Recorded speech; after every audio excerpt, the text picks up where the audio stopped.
up, YouTube? Topaz Jake's back for another daily review, and this one is to Juice Strip Bayless, and I'm giving this one the yellow light, and not because it's a quality song or anything like that, because it's really lacking in that area. It's more because of just the intriguingness of it all the way around, because for those of you who don't know, Juice is Le'Veon Bell, the running back for the Pittsburgh Steelers. And this Strip Bayless track is him ultimately dissing a commentator named Skip Bayless, who was once on ESPN. Now he's on Fox Sports 1, I believe it's called. This ultimately shows us that these athletes, they definitely do watch the press. They definitely do watch what everybody else is talking about them in order to get motivation to go out there and perform. And so on this track, Juice is ultimately calling out Skip Bayless for being like the biggest fan of the Cowboys. Like, you can honestly see if you ever watched any of his debates or anything like that, he has a lot of favoritism towards the Cowboys. And then he tries to throw in a bunch of lyrics that are sports related and such, man, because obviously he can't talk about the streets or anything like that. And then he had one key moment that I felt was really interesting in his lyrics, where he's saying that he will deflate his whole arguments and such like Tom Brady. That punchline to go along with Mike Tomlin's speech that Antonio Brown leaked. So all of this shows us that the Steelers really like the Patriots just as much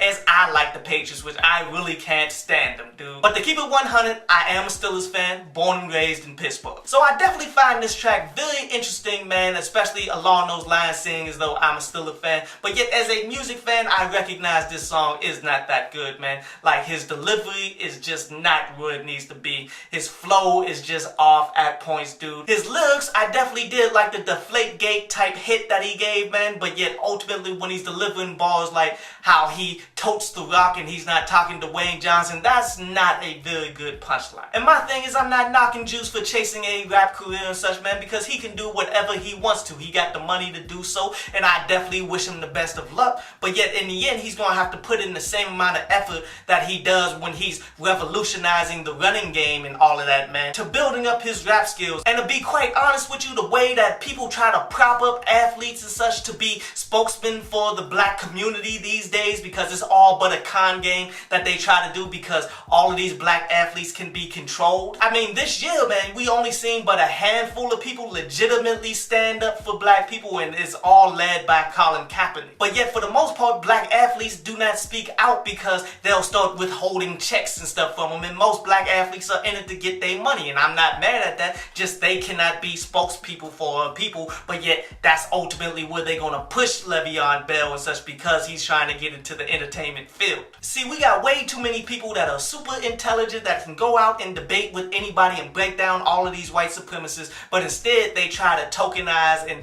put all of the athletes in the position where they can try to break them down in front of the media and all of that, dude. And this is honestly one of the main reasons why Le'Veon Bell can't go in and actually become a legitimate rapper and all that, man, can't legitimately talk about the things that all of these other rappers are talking about. So his content overall comes off as tongue-in-cheek, straight up just football related type lyrical balls that people will listen to just to be entertained to, like something that only athletes would actually get. But a quick recap here, man. The positives that I'm taking from this, not very many, besides the whole intriguing factor of this is a running back talking about a sports commentator that constantly is trying to criticize people. That's rather interesting. But yet the negatives is it's not that good of a track. But this concludes today's review, and now we're going to jump to a brief instrumental from underground producer XP Beats before we take some of your questions.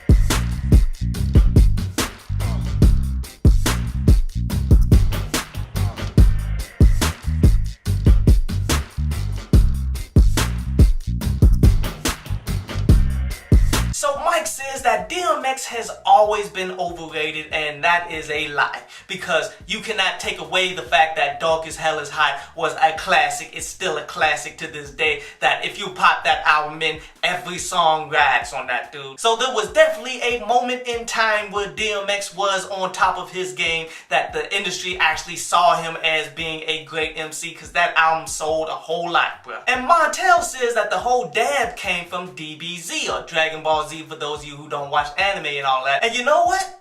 That wouldn't surprise me at all. I mean, because I come across a whole lot of rappers that's trying to channel Dragon Ball at all times on the underground, man, and nobody can quite do it right. But yet, if you just watch the anime, they had a whole bunch of really good aspects to it that I wouldn't be shocked if somebody took it and made a dance out of it and it actually caught on and became hot.